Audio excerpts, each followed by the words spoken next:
Hello everyone, welcome back to another Jurassic World Evolution 2 video. This is Joey Plays and Build, where we play and build the Red Tree Gardens. This is part 4, and we are continuing with the park by building a beautiful habitat for two species of dinosaurs, the Deinocheirus and the Corythosaurus.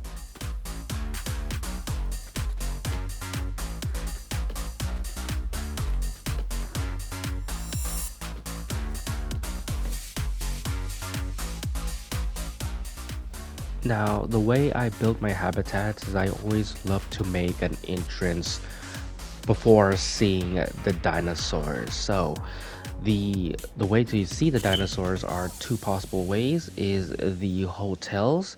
There's the Jurassic World and the Jurassic Park hotels, so you could see the dinosaurs from there, or the traditional the Jurassic Park viewing gallery design.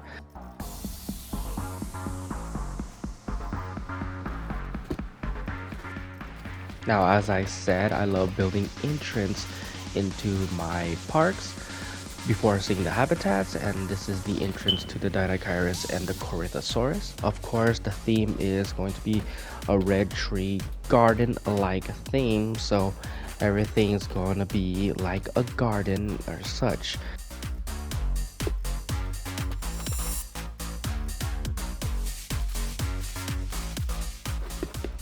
Usually when I decorate, I only use the items that are from the map. For example, the Pennsylvania map, I'm only using the Pennsylvania decorating stuff. However, for this build, I'm playing around with different type of foliage from other map, for example, the tropical biomes, and you'll see more later on in the habitat build using different types of foliage from other biomes.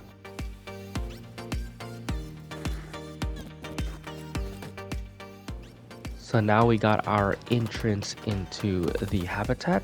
It is time to build the habitat itself. So what I'm planning is kind of same way how I built the Deinocheirus habitat in Enchanted Paradise, but with just a little bit of difference. Of course, we're gonna use a lot of water since these are aquatic dinosaurs.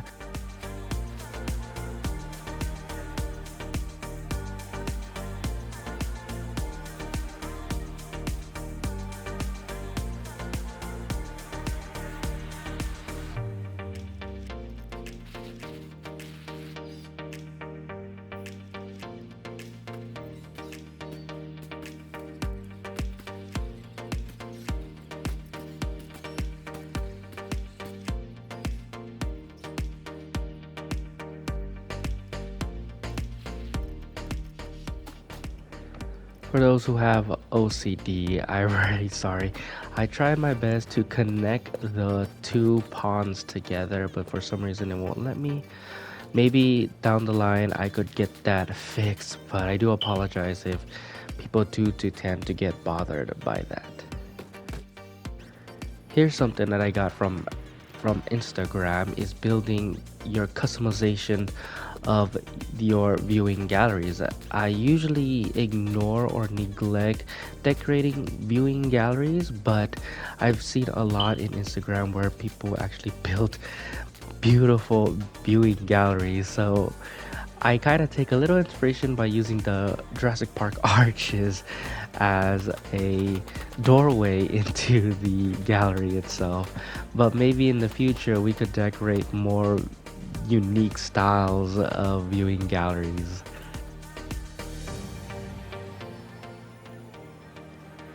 So for me, I hate empty spaces and I want to decorate as much space as possible, but for here, I finally did get to decorate the hotel, but I was stumped what to do here. So I decided just to put a fence around it, but I did decorate something nice for this little area.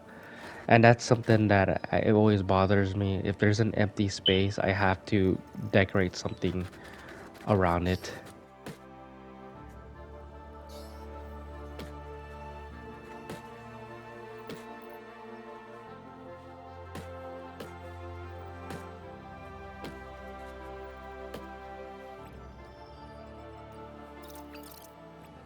So of course during my gameplay, two creatures actually are dying, and not because they're starving or have any water, it's because they were glitched out.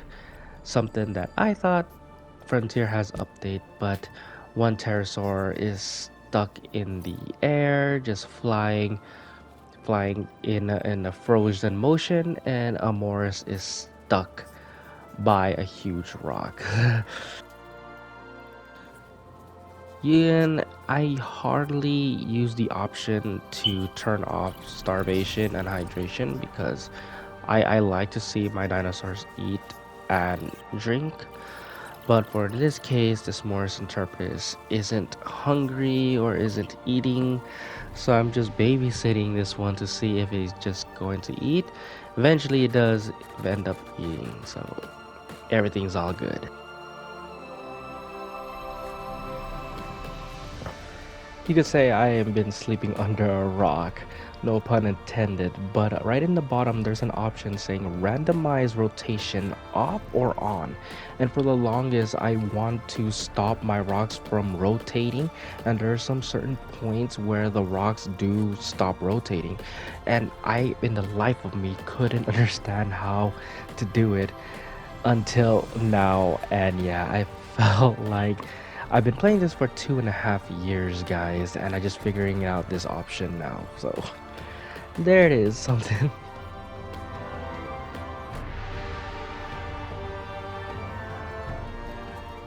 So majority of the rock work, I think I only use like type 4 different types of rocks. I know the temperate rocks are my frequent ones I use, but I also use the Mediterranean, especially right in the high hills. As you can see right here, just get to give it a little variety of color to my rocks. I also love using the Tega rocks.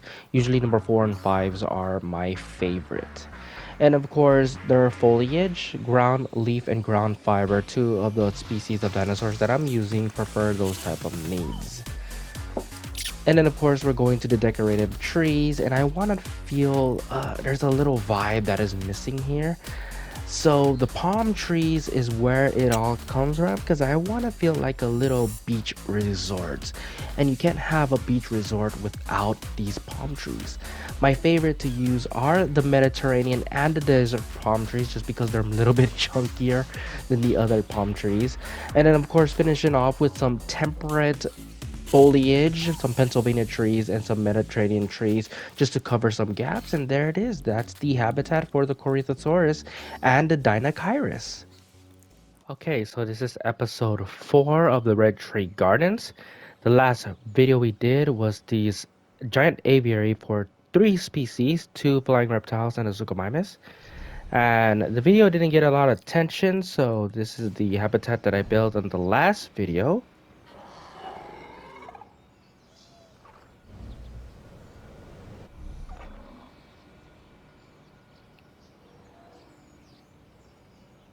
So it's a combination of 3 different types of biome.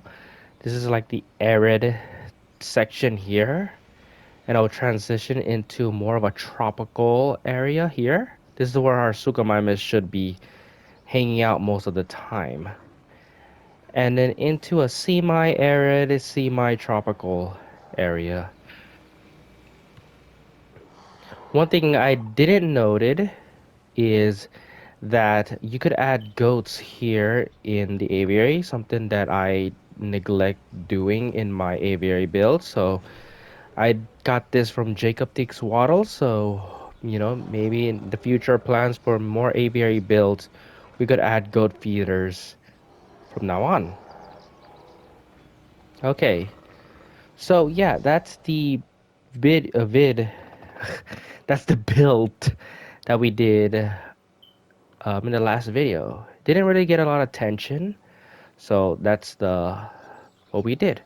So we're gonna go through here, and this is the part where I bring some of the dinosaurs from Kingdom of Asia to this park instead.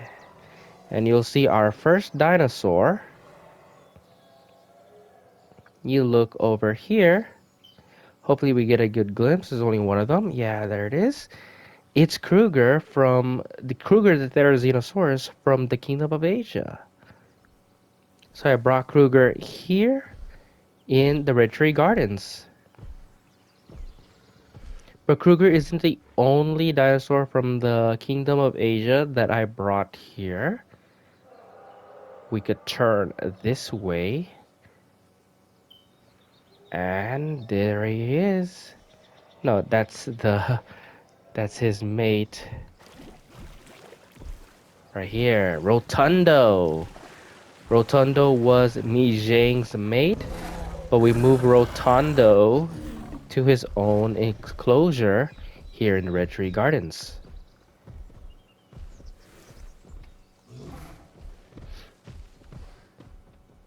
So there's the habitat for 3 of our Eutyrannus and our Therizinosaurus.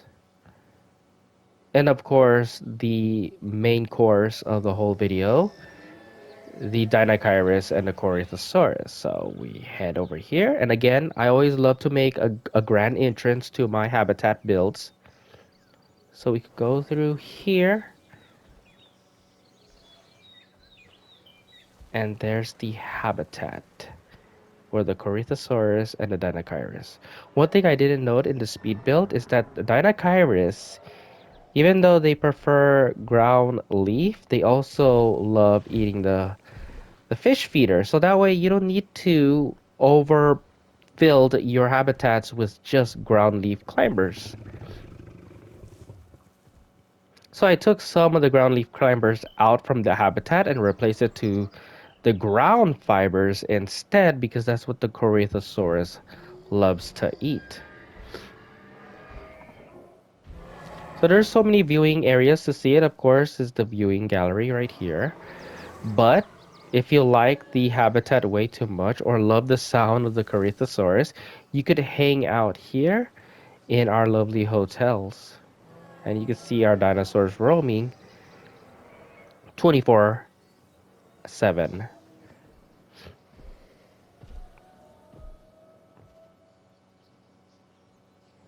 And there you have it. That is what we have here in the Red Tree Gardens so far. Tell me what you think about the habitat build. And tune in for more once we start building more of the Red Tree Gardens. Thank you guys for watching. Like the video, subscribe, and I'll see you guys in the next Jurassic World Evolution 2 build.